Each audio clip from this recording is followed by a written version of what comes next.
Brits are not alone. Thousands of Brits living in Florida face the same threat, and Zoe Adams is determined to fight their corner. I'd like to thank everybody for coming. We're all here for one reason only. We want to try and get reform for this visa that we're on. We've all come here, we've invested money in this country, we employ people, we're paying our taxes, we immerse ourselves into the community. We love it, we don't want to go. Zoe and Steve Adams emigrated to Central Florida with their 2 children 7 years ago. They live in Davenport and run a successful pool cleaning business. The few of us that set up an organisation called E2 Reform because we felt that we had lived here for quite a long time, we were fulfilling all the requirements of the visas, and yet there wasn't an opportunity for the future to be more secure by going for a green card, which is permanent residency.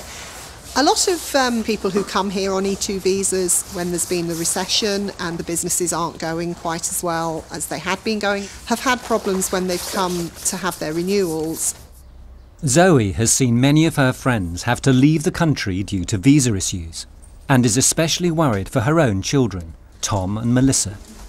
Under E2 regulations, when they reach 21, dependents' children have to apply and pay tens of thousands of pounds to buy a business visa of their own.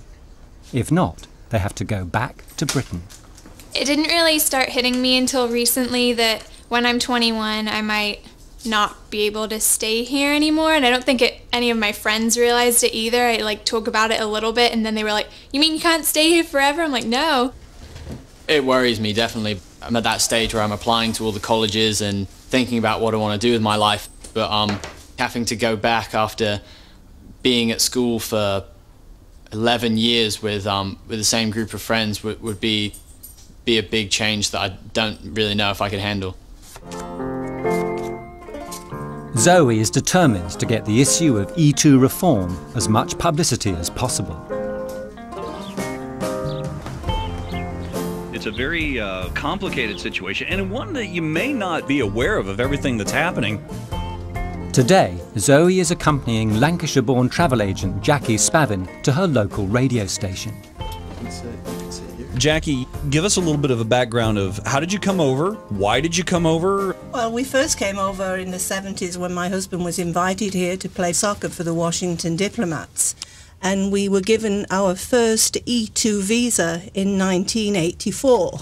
Okay. And we've been renewing it ever since. And my understanding is that there has been a recent snag in getting it renewed now? Well, there is, because right now we currently own a travel agency in Ormond Beach, Florida, and given the current economic situation, we no longer meet the requirements of the E2 visa, such as we do not employ enough Americans, and our business is not as profitable as it was several years ago.